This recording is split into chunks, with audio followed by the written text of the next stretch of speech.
Hello friends, मैं teacher Sangeeta Singh और आज आप लोगों को समझाने वाली हूँ मैं नई कविता और समकालीन कविता। नई कविता सन 1953 ईस्वी में इलाहाबाद से इसका प्रकाशन हुआ था। इसे प्रयोगवाद से भिन्न रूप में प्रकट किया गया था। दूसरा सप्तक, तीसरा सप्तक और चतुर्थ सप्तक के कवियों को ही नई कविता के कवियों के रूप में प्रतिष्ठित किया गया। साथ ही प्रयोगवाद से भिन्न रूप में इसको प्रतिष्ठित किया गया।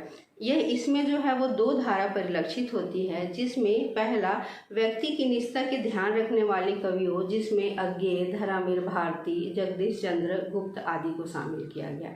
साथ ही प्रगतिवादी कवि, जिसमें गजानन माधव, मुक्ति बोध आदि को जो है वो शामिल किया गया है। सर्वेश्वर दयाल सक्सेना इन दोनों धाराओं में ही परिलक्षित होते हैं। नई कविता विषय वस्तु का चमत्कार न होकर के जीवन का यथार्थ का चित्रण है। यह विभिन्न परिस्थितियों की उपज है। नई कविता स्वतंत्रता प्राप्ति के पश्चात लिखी गई वह कविता है जिसमें मानव मूल्यों, नवीन मूल्यों, शिल्पगत मूल्यों का वर्णन किया गया है। प्रथम विश्व युद्ध के बाद मनुष्य की असहायता, निरूपता आदि का चित्रण उभर करके सामने आया, जिसमें मनुष्य के आक्रोश, कुंठा और निराशा को जो है वो व्यक्त किया गया था।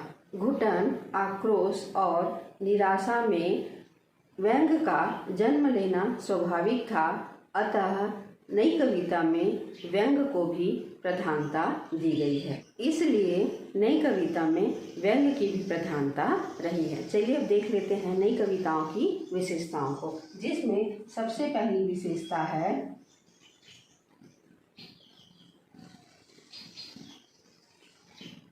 आधुनिकता की अभिव्यक्ति।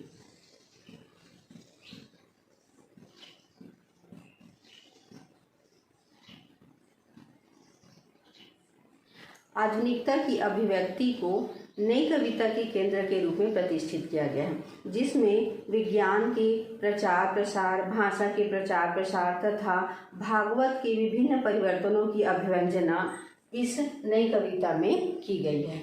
दूसरा, शिल्पगत नवीनता।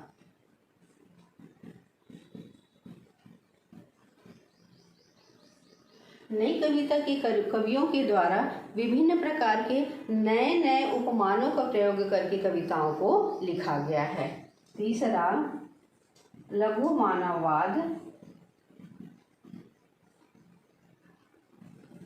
की प्रतिष्ठा। नई कविता के क्षेत्र में जहां मानवता की प्रतिष्ठा है, वहीं लघु मानववाद के प्रति भी सहानुभूति है। चौथा, योजना की अधिकता।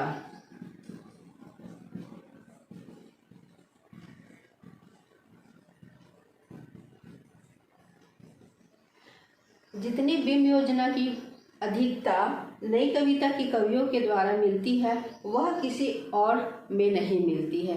बिंब योजना उसे कहा जाता है जिसे हम आम जीवन में रोज उस दृश्य को देखते हैं, वह किसके अंतर्गत आता है? बिंब योजना के अंतर्गत आता है।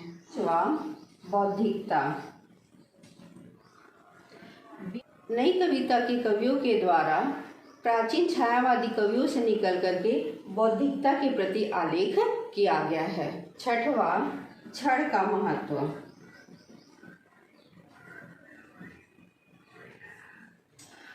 एक विशिष्ट क्षण का महत्व बहुत सारे सामान्य क्षणों के महत्व से कहीं अधिक है।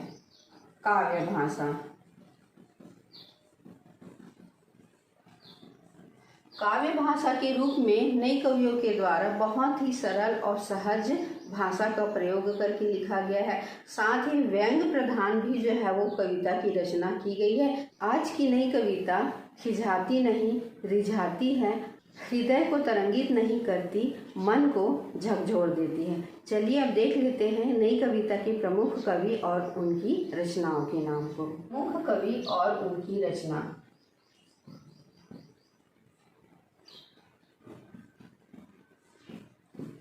नई कविता के सबसे पहले प्रमुख कवि आते हैं दुष्यंत कुमार। इनकी रचना है साये में धूम। दूसरे प्रमुख कवि हैं नरेश मेहता, जिनकी प्रसिद्ध रचना है मृतिका। भवानी प्रसाद मिश्र,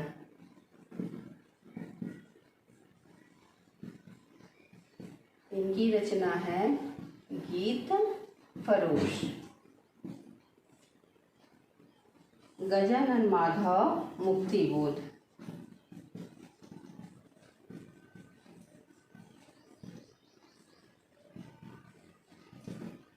चांद का मुंह टेढ़ा,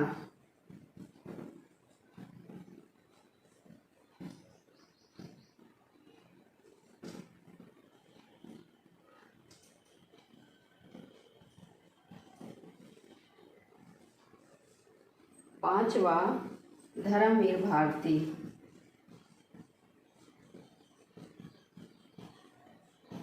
अंधा युग। ये थे नई कविता के प्रमुख कवि और उनकी रचनाएं। समकालीन कविता में गीत, नवगीत और गजल की ओर रुझान बढ़ा है। गद्य साहित्य के इतिहास के विकास को सरल तरीके से समझने के लिए इनकी विकास धाराओं को समझना या रूबरू होना भी आवश्यक है। पंडित रामचंद्र शुक्ल ने निबंध, लेखन और समालोचना के क्षेत्र में एक विशिष्ट पहचान बनाई। साथ ही प्रेमचंद ने कथा के क्षेत्र में तो क्रांति ही कर डाली थी।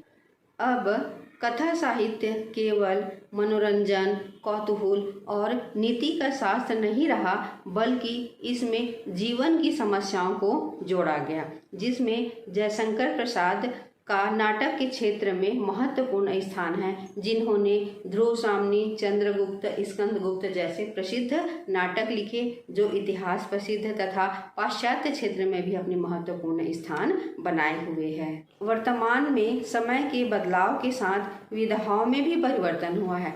कहानी, रिपोर्टाज, आत्मकथा, डायरी, इन विधाओं ने भी नए कलेवर के रूप में अपना स्थान बनाया। अनेक रचनाकारों की बहुविविध रचनाएं अलग अलग माध्यमों से प्रकाशित हो रही हैं और चर्चा में भी आ रही। हमारे अपने समय में बहुत सारे रचनाकार, जिनमें विमल कुमार, कात्यायनी, जोशी जी आदि की रचनाओं को जो है वो पढ़ा जा सकता है, और इन साहित्य को इंटरनेट, गूगल किसी में भी क्या किया जा सकता है, पढ़ा जा सकता है। ये था बच्चों हिंदी साहित्य का इतिहास। अगर आपको किसी प्रकार की और समस्या होगी तो आप कमेंट्स कर सकते हैं, उसके आधार पर मैं आपकी समस्याओं को क्या कर सकती हूँ, मैं सुलझा सकती हूँ। और अगर आज आप लोगों को वीडियो पसंद आया होगा तो like, comment, share and subscribe कीजिएगा।